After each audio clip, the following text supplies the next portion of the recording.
Darley pumps unleash power and precision every time. All pumps and parts manufactured in the U.S. and used by the U.S. Navy, Coast Guard, and municipalities nationwide. Darley, DARLEY.com/pumps. Built for performance, powered by technology.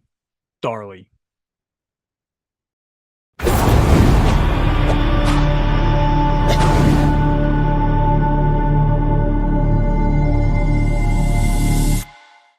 Hi, Chris McClune here with Fire Apparatus and Emergency Equipment. Welcome to this episode of our podcast. Today, we're going in a slightly different direction. We're going to be talking. We're going to be talking a lot of technician stuff. We've hit on fleet management.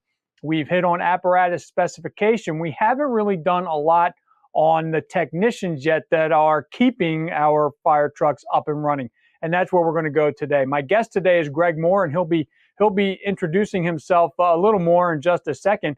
But he has started a pretty sizable group on Facebook of fire apparatus technicians. If you've ever been there, we'll give out the exact name and where you can find it on Facebook. But it's been it's grown. It's not too old. It's been around only for a few years, but there is a lot of activity on that Facebook page. So Greg, why don't you introduce yourself before we even get into fire apparatus technicians? Why don't you introduce yourself? Talk about your experiences so far as an EVT, your department, what department you work for, and a bit about the fleet that you and a team of others are responsible for maintaining and keeping up and running. Yeah, no problem. Like I said, my name is Greg Moore. I am an emergency vehicle technician with the City of St. John's Regional Fire Department, and we're located in St. John's, Newfoundland, far easterly point of Canada. You can't go any further than us pretty well. I've been an EVT since 2019. I came from a very strong background of automotive repair, and I transitioned that into heavy truck repair, and I actually did some transport truck driving as well. Most recently, after starting this job, I became fully EVT certified. I've written all 22 exams, and that took me on a very interesting adventure of writing tests in five municipalities, which consisted of 2 Canadian provinces and 1 U.S. state. It was a journey, but I really do believe I found my calling now as an EVT. As I mentioned, I've been a mechanic in one form or another since I was very young. My father and my uncle actually owned a small service station, and that's where I spent all my summers growing up. As a young boy, my father drove a work ethic into me, which I'm extremely grateful for. And my uncle was, and certainly still is, an amazing mechanic. Running a small garage in the 80s and 90s, there wasn't a huge budget for tools and equipment. So he made many of his necessary tools himself out of just stuff he had kicking around. And watching him fabricate all those things was absolutely fascinating to me. And again, being only young, my brain just soaked everything up like a sponge. And as life progressed, I tried to learn whatever I could to sort of be like him, have his skill set, and I just never stopped pushing myself since. The fleet I maintained, there's a team of us, there's a very small team, 2 technicians and a supervisor, and I'm very honored to be part of that team. As I mentioned, I work for a municipal fire department. In comparison to other large cities, our fleet would be considered small, but it doesn't make it any less important in my opinion. The fleet our team maintains consists of 12 pumper trucks, 3 ladder trucks, a water tanker, and a command unit. And we also have a small fleet of light duty vehicles, and we also look after all the smaller gas powered equipment, chainsaws, chop saws, anything the firefighters would use in their daily job. And what I love best about this job, and I've loved it since I started it, was that every day is different. I don't know if I'm coming into a table full of chainsaws or if I've got a pump apart. Every day is different when you come to work. I've never had 2 days the same, and that's been a very rewarding part of this job for me. What's crazy about that is, having sat in on an event that you have also attended, the Fire Truck Training Conference. When I was there this year, I was amazed that, you said that every day is different. There's, never the same day. But what I found very interesting sitting in on a lot of the classes at the Fire Truck Training Conference this year is that even though it's every day is different for you, there is someone somewhere who has probably encountered, what you are encountering on any given day. And I think that is one of the great parts of the community that you have brought together on Facebook. And so why don't we talk a bit about, describe that social media page, the origins of it, and just kind of where it's at right now, because it's a decent amount of people, and it's kind of a thriving community there. Yeah, it's I must say it's a community I'm extremely proud of. And just like you said, I mean, all these fire trucks are different, and I'll get into that shortly. How when I first started doing this, I came from an automotive background where, if you work on a Honda Civic, there's millions of them, as opposed to every fire truck that's just individually built. So, but having somewhere to go to talk about problems, somebody has seen this problem before and can help you with it. So FAT Talk stands for Fire Apparatus Technician Talk. It is a Facebook community with currently, as of today, 3,076 members. It consists of technicians, both new and experienced, manufacturer, service, and sales representatives. I have subject matter experts, and just a lot of people from volunteer fire departments who have to maintain their own trucks due to budget restrictions and stuff. I just wanted somewhere for everybody to come that they could get some help they needed, because at the end of the day, it's all about keeping the trucks moving, because they do save lives and we need them to. We need them to roll to do that. The main goal and mission of the community is to provide a very safe place for technicians to ask questions, gain information and knowledge, and to help solve the problems that we all face with these apparatuses every single day. And it has been a very great place for technicians to network with each other. And I'm including myself in that, because I've met a lot of great people through this group. And I've met countless people that have helped me through jobs, and I've learned so much from them. And I'm very, very proud of what this has become today. It's interesting. I'm sorry, go ahead. No, go ahead. So I was going to say, at the last, this past October 2023 was the most recent fire truck training conference that I attended. And it was funny. We were, as you know, you get a tour of the Spartan chassis plant. And before that tour began, they had a covered up sort of a picnic area where we were all able to eat dinner. And I was talking to some of the technicians there, and do you refer to it as FAT or Fat Talk? It's different people call it different things. Well, some people call it fire apparatus technician talk. Some people call it FAT. Some people call it Fat Talk. It's really up to whatever you want to refer to it as. Oh, cool. Well, I'll probably be an FAT guy, but who knows? I might go back and forth. You never know. I could fluctuate. No but your page came up an awful lot just at the table that I was sitting at. So it does appear that not it's a great community, but even more importantly, it's a resource that people are going glad out. To hear that. So before you kind of talked a little bit about the impetus there. You wanted there to be a safe place for people to come to take care of this. But in our discussions leading up to this podcast, you mentioned Bill Foster, and I believe you said that the first fire truck training conference that you went to, which was right before you started FAT, was the 2019 event. So you told me that it was an entertaining story about Bill Foster and your first meeting with him. So I thought maybe I put you on the spot and have you tell it here. That's quite fine. This is the best way to tell this story. So being a brand new fire apparatus technician, my employer invested in me and sent me to this conference to get me familiar with the trucks. I've been a mechanic all my life. I'm no stranger to mechanical devices and that sort of thing, but fire equipment was a brand new game. So coming into the conference brand new, I think it was day one or the day after you arrived, the first day of classes, breakfast is being served. And I've decided I am coming out of my shell at this conference. I'm going to talk to whoever I can, meet as many people as I can. I want to know this industry. So there's a table and there's a gentleman sitting there. And at the time he's sitting there by himself because we were over there pretty early. And I just had asked if anybody's sitting here type thing. And he said, no, sit down. And we just started talking about fire trucks. And I just started telling him a bit of my story, how, I've been a mechanic all my life. This is my first time involved in fire service. And then he started talking to me all about Spartan and basically where it started. And he can remember the first truck that was built, and just having this great conversation. And of course, me, not knowingly at the time, I didn't know who he was. So at that point I was like, so I guess you've worked for Spartan for a long time. And Yeah, I never forget the look he gave me, and he just smiled a little bit. And he said, "Yeah, you could say that. I kind of formed it." It's like, oh, great. I'm talking to the owner of Spartan Motors at the moment, but it was great. We chuckled it off, and he was one of the most genuinely nice people I've ever met, and he shared a ton of information with me. Bill's And a great I guy. honestly, I really enjoyed meeting him, like I said. But He's great. it's just a example of my newness to the industry at the time, right? So, and the more people that came in were over, like have known him for years, and you could tell, yeah.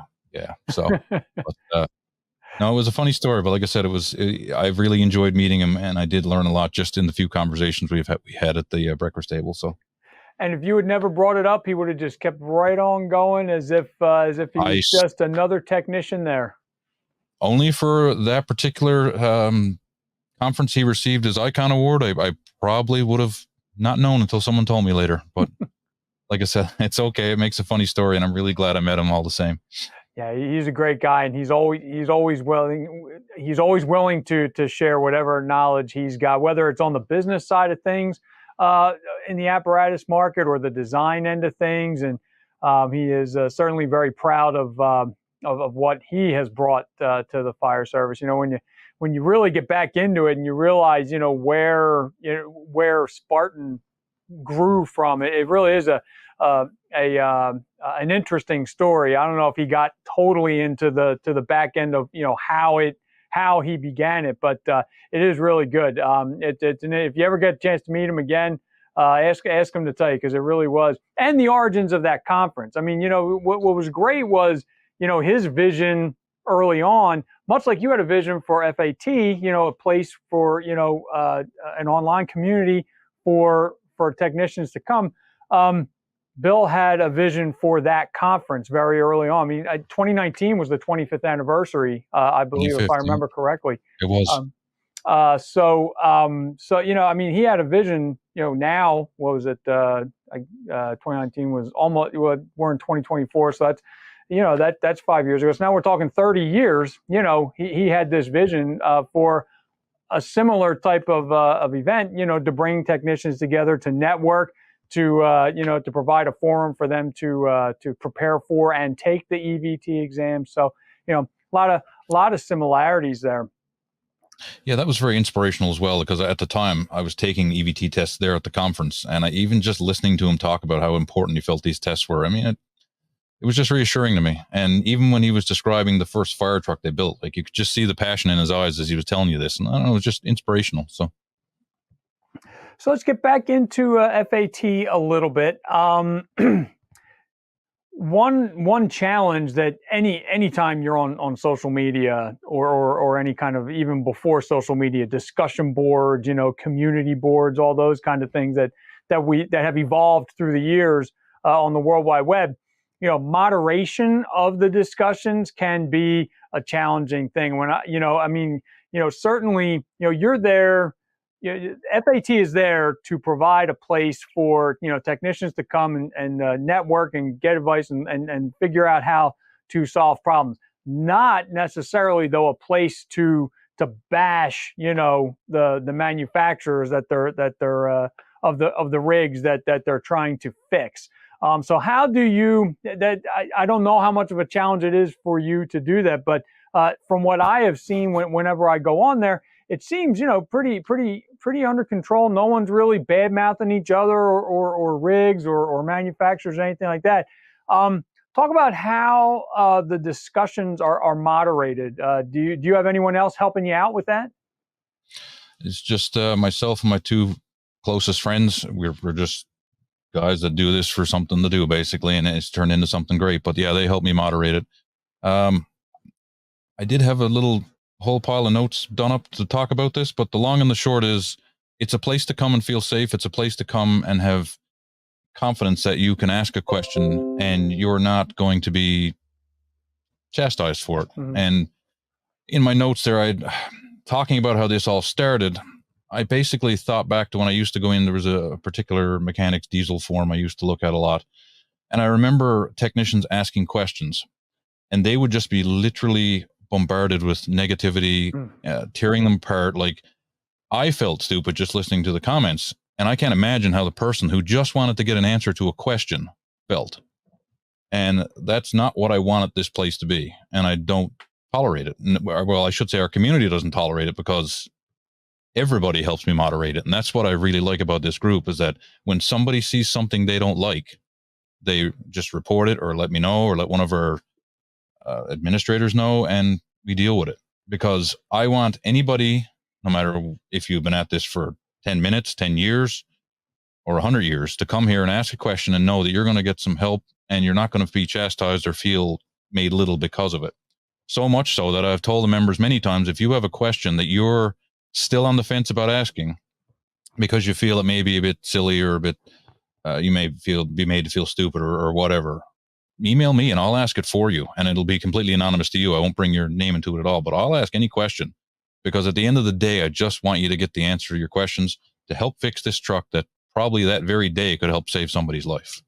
So it's just important to me that it stays that way. And I don't even have to do a lot anymore, because I set that right from the day one. That's where it came from. This is the atmosphere I would like.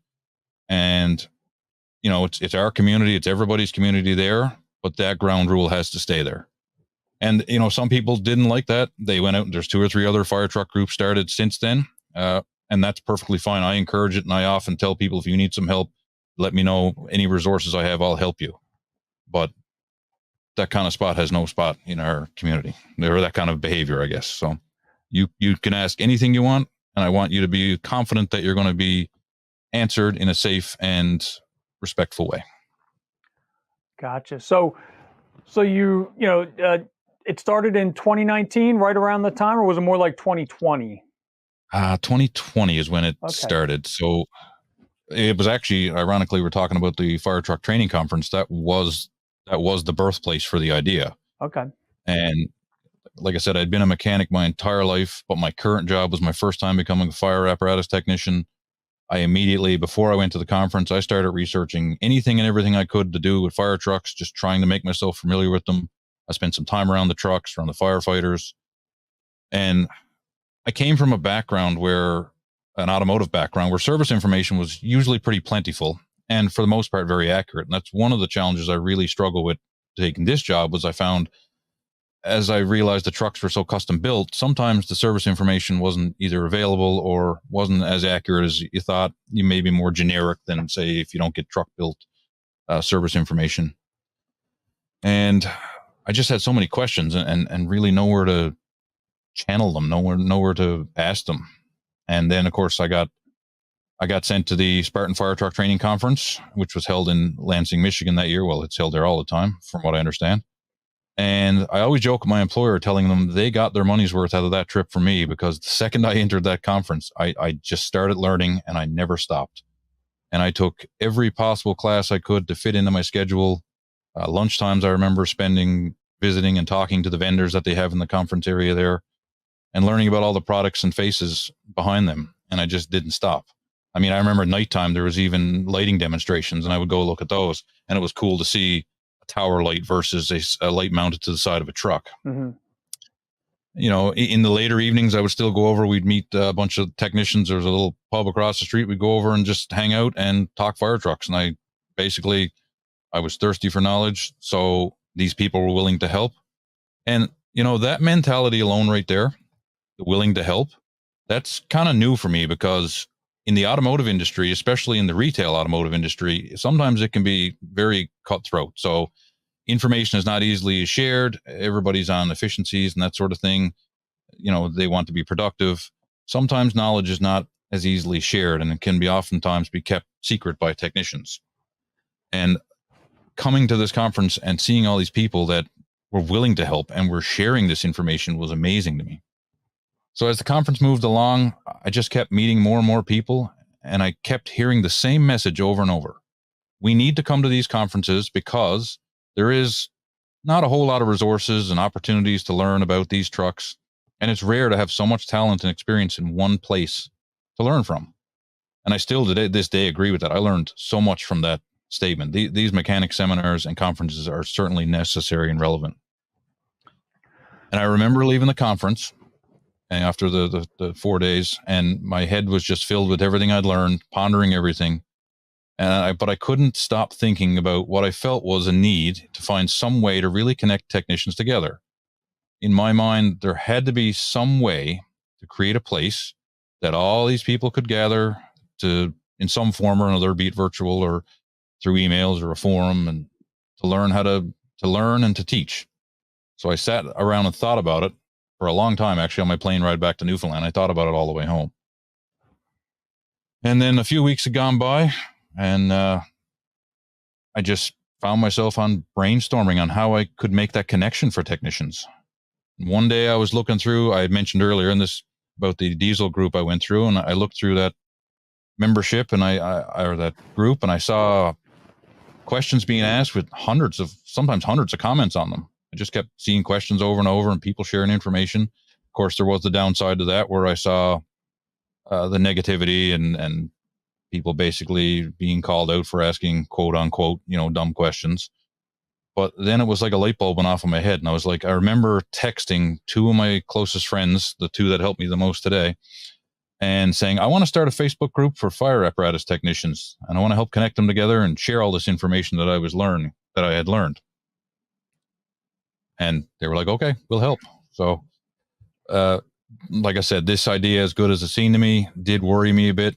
Like I mentioned, seeing all the rude and negative, degrading comments, it worried me. It bothered me. So, I didn't want a person to simply ask a question and then be basically raked over the coals for doing so. But the more I thought about it, the more I was like, no, we'll just set the precedent from the start. We're here to help people. It's going to be a safe place. So that's what it became. And yeah, two of my friends, so me and my friends started brainstorming. We envisioned the group. It would be a supportive area where people can grow professionally. And most importantly, like I've said a few times, I want it to be a safe place where people won't be torn down by other people. So we went to work. We came up with a name for the group, FAT Talk, FAT, Fire Apparatus Technician Talk, whichever way you want to name it. It was catchy and easy to remember. Like I mentioned, some of the people had just referred to it as FAT. Another friend of mine was he's talented in graphic design, and he volunteered his time to me to do the artwork for the logo.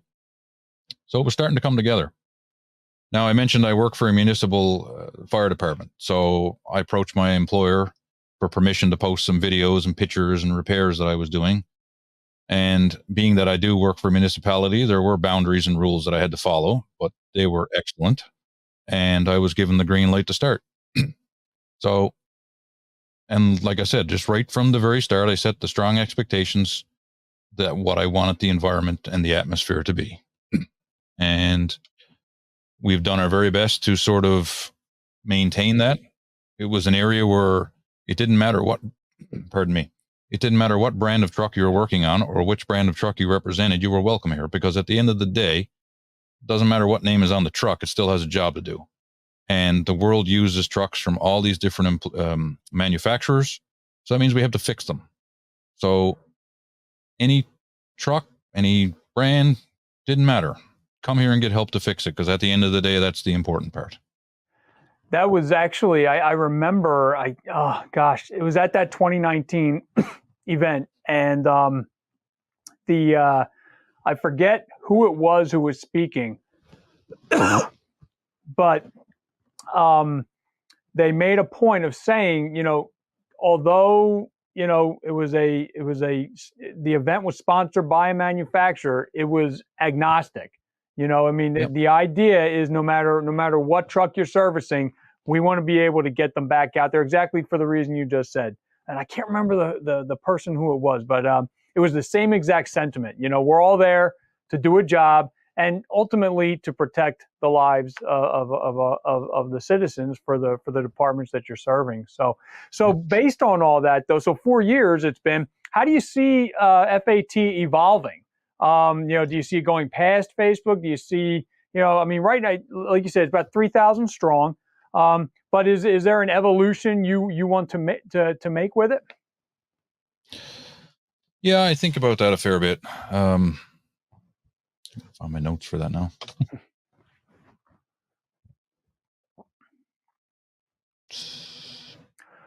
while you're looking for that, are there any favorite posts you've seen over time that just kind of almost, almost I don't know if just the solution, the creativity of it, or just like the problem was something you never thought of? Some of the stuff I've seen technicians create and invent when like a lot of these trucks have unique problems, and you don't always have the right tools to do it. And seeing what some people have created in order to do the job has been phenomenal. And it brought me back to my youth, like I said, because I watched my uncle basically make everything he needed. So it kind of brought me back to that. So, okay. But, and there's been a few posts where it's like, what tools have you guys made? And then there's just people showing tools, and it's very interesting to see. That's great. Sorry, Chris.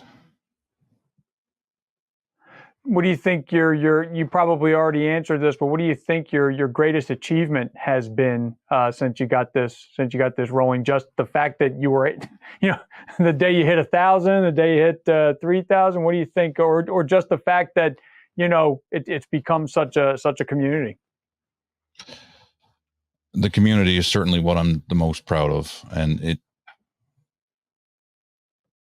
computer trouble, but okay. Basically, what I'm the most proud of is that I do have a very busy life. I have a full-time job, just like all of us, of course, but I have 2 young children, and I dedicate most of my time to them, my free time, and I do this when I can. And sometimes life will make it so that you can't check back in, you can't check in with the group for, say, a week or whatever. And I'll always go back and look at the posts. And I'm always so proud to just see this steady flow of information, questions being asked, and like 20 and 30 comments, all helpful. People even saying, message me, I'll give you my phone number. We'll call, we'll talk about it. Like, I don't need to be there to moderate it a lot now. It's just, the community is such that everybody wants to help each other, and it's fantastic. And I just have a lot of pride there for that. So, yeah, that's pretty much what I had wrote there for that. So getting back to the evolution, where do you see it going? I would imagine that the Facebook membership is going to continue to grow.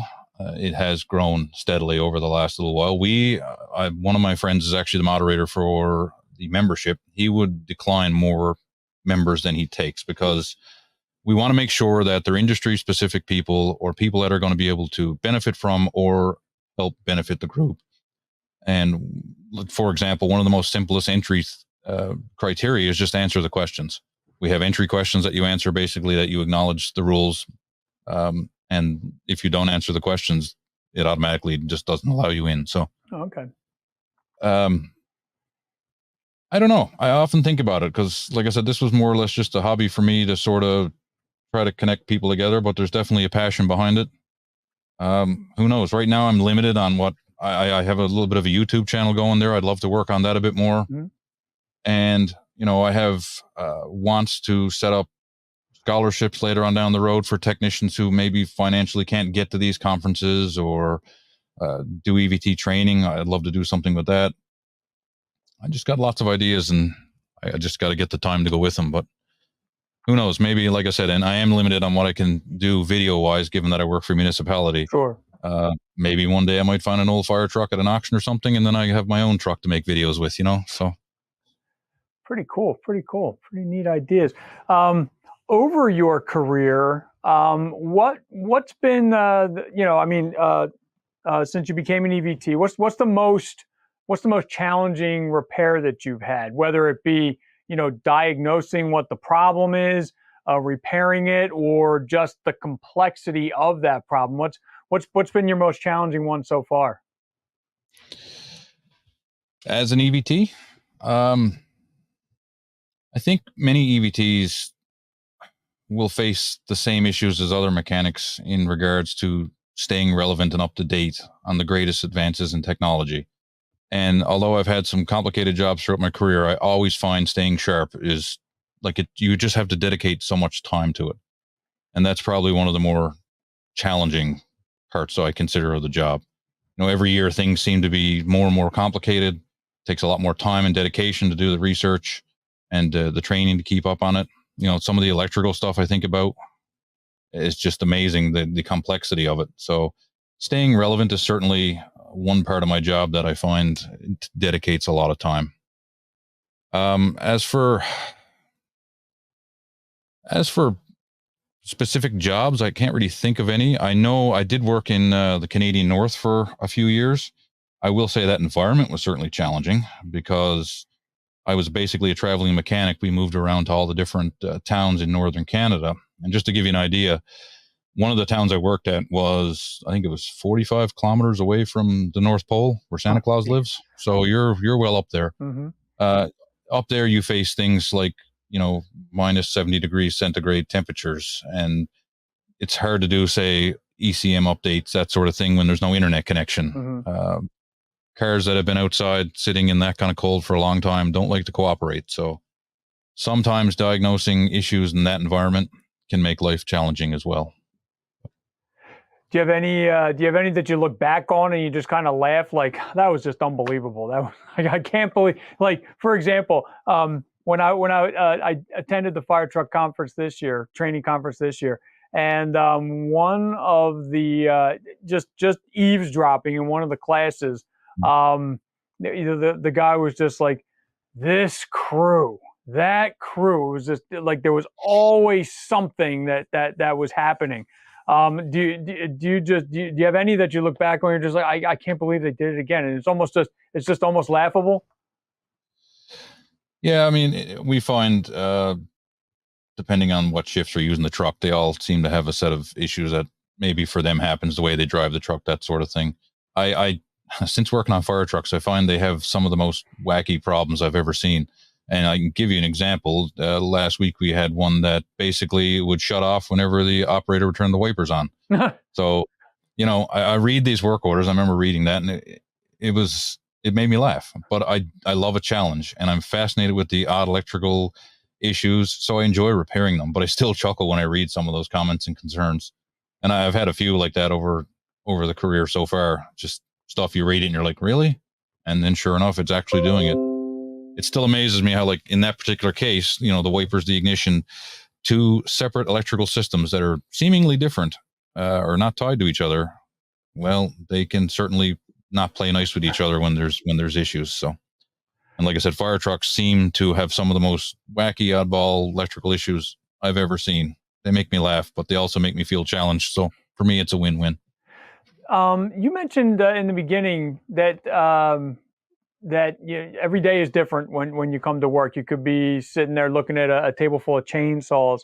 Talk a little bit about some of the other repairs that you're doing that maybe do you get into any pump kind of repairs? Are you doing valve repairs and stuff like that? Not necessarily valves behind the pump, but like an intake valve or something like that attaches to the steamer connection. Is your division or department at your fire department responsible for maintaining all those things too, or is there someone else doing components? No, we do components, valving, that sort of thing as well. We have actually, I've really found one of your previous podcasts about intake valves very fascinating versus internal versus external. We all run external on our truck, but they require servicing from time to time. And it certainly is a lot easier just to take it off the truck and lay it on the bench and work on it, as opposed to an internal valve, which basically you do have to scrap the better part of the truck to get to it. No, pretty much whatever needs to be done. We've done pump transmissions there. I did a YouTube video a while back on what actually happens when you shift from road to pump mode.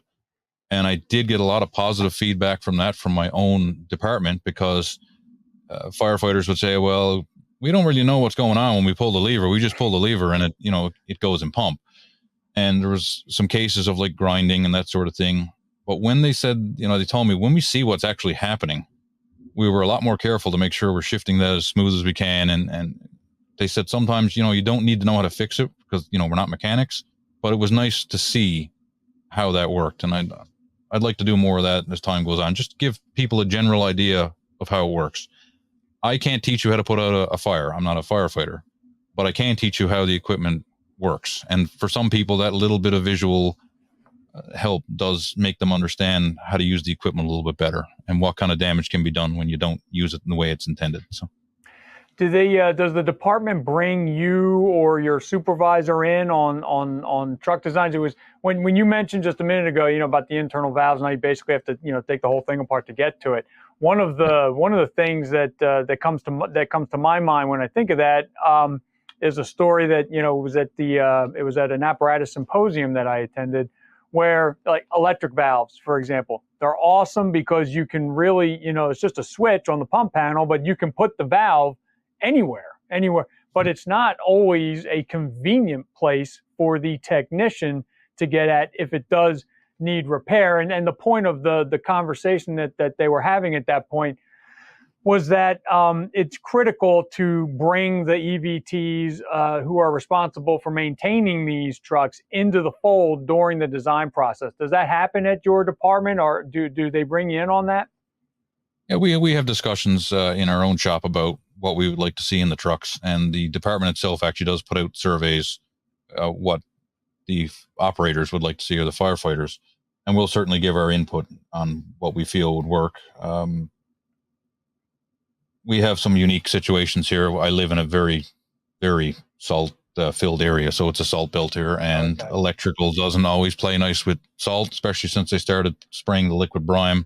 That seems to get into every connector, everything. Some of our hydrants here are actually pretty high pressure as well, so we've had electric valves that just won't overcome water pressure. Mm-hmm. So all that gets factored in when trucks are being tendered. So, okay, how is the fleet?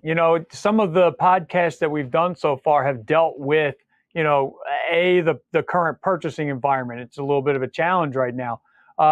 Because of this purchasing environment, maintaining rigs has become a little bit of a challenge too, because now they're staying in service longer. Like stuff that you would normally have already moved into reserve is now still a frontline piece. And often, it's the little things, just start taking them out of service a lot. How is your fleet doing? Are you, have you run into many problems getting parts for repairs and things like that? Are you still on schedule for replacement, things like that? Talk about the conditions right now you're under. Yeah, we're no different than anybody else, I don't think, in this particular day and age. The cost of new apparatus certainly is up there, let alone I believe it's up to 36 months now waiting for one to even be built. So like we are really just keeping stuff running. And I think every EVT is sort of in the same boat right now. Parts were certainly hard to get. COVID-19 certainly threw the whole world for a loop there, but the supply chain certainly was limited. Now, I live in Newfoundland. Like I mentioned, we are the most easterly province in Canada. We're an island, and we're in the middle of the North Atlantic Ocean. So my entire professional life has been one parts acquisition issue. Freight can be challenging to get here on a good day. So, and that's also something else that you got to be factored in when you're thinking about new trucks, because you got to be able to get parts to fix them, and sometimes in a very rapid manner. So we often have to think about that when you're looking for new apparatus.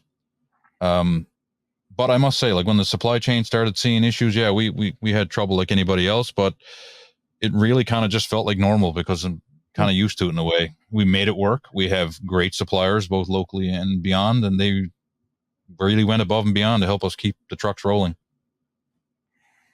Okay, so we're coming up on the end here, but I just wanted to see if you had any general comments on the current state of EVTs, apparatus fleet repairs, just in general. Do you have any general comments on that? I think particularly in the fire service, EVT certification is a critical component of things. It's not easy. It sounds like you're working for the fire department, working on fire apparatus.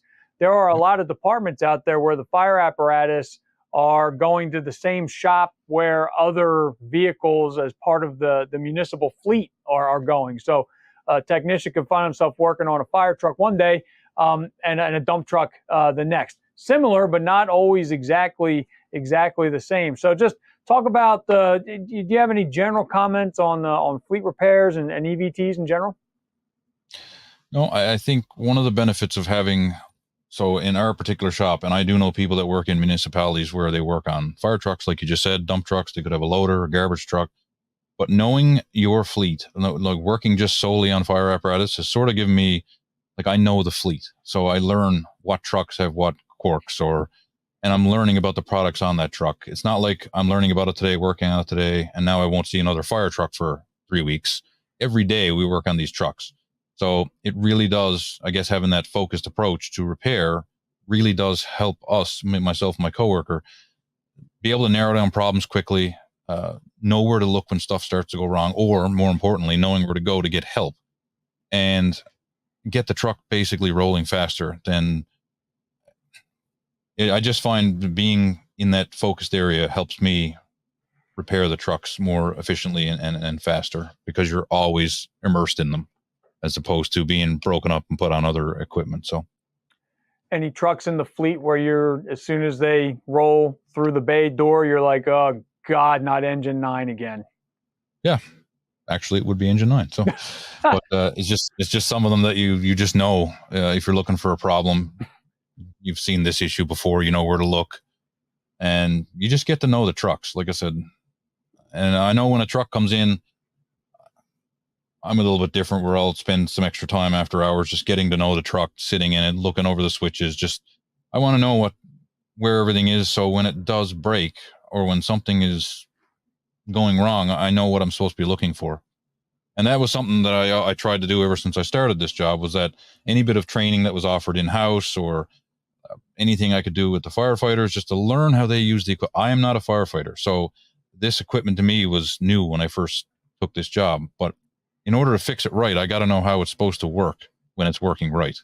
And learning how they used it, what they expect of it, how the pump sounds when it's pumping multiple lines. All that was very valuable to me. I can listen to a pump now and hear when I think something doesn't sound right based on that. And this is just stuff you accumulate over time, but you got to be active in your training and getting to know the equipment that you're fixing every day as well. And how about FAT? Any general comments on that? Hey, you want to maybe go through, you mentioned it a little bit. I mean, this is a group, so, you do need to join and become approved and all that just by answering a few questions. But beyond that, do you have any general comments on Fat Talk? No, just that I'm extremely proud of everybody in it. It's become a great community, and I feel it's going to be around for a long time yet, helping people. And I have a motto in life, and I try very hard to apply it to most everything I do. And it's never stop learning, never stop teaching. You'll hear me say it a lot in the group. And to me, this is what Fat Talk represents, is that it's a place to come and learn and teach. Because really, when you think about it, none of us are going to be alive forever. And I really feel like a technician should never let his knowledge and experience die with them. Use it now while you're alive to teach the next generation. Just help everybody fix these trucks so that they can do what they do best when they need to. How I want to make sure people know that you're not just, if you do search for this, you're not just searching for FAT. You're searching for F.A.T. Talk. Just so people know how to get to it. There's a tail on it. It's a FAT Talk, and then it says it's a community for fire apparatus technicians. Okay. So, yep. Perfect. So it should be easy to find. If you're not a member already, which I'll tell you what, 3,000, that's a decent sized community. So congratulations on that, and congratulations on building that up. I mean, in just 4 years, it's pretty incredible.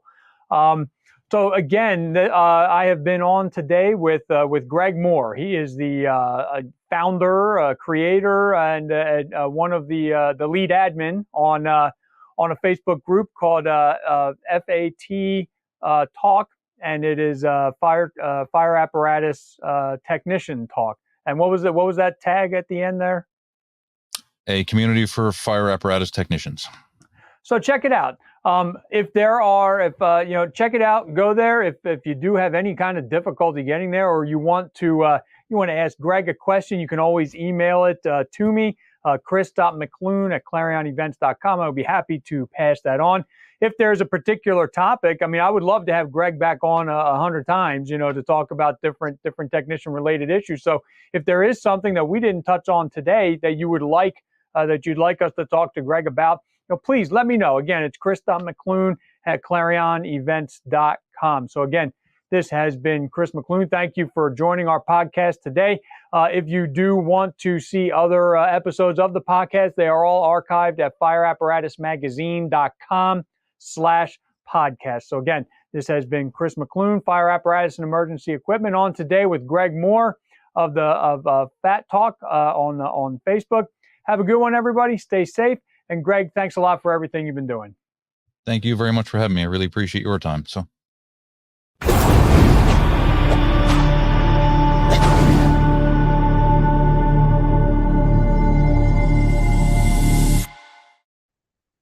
Darley pumps unleash power and precision every time.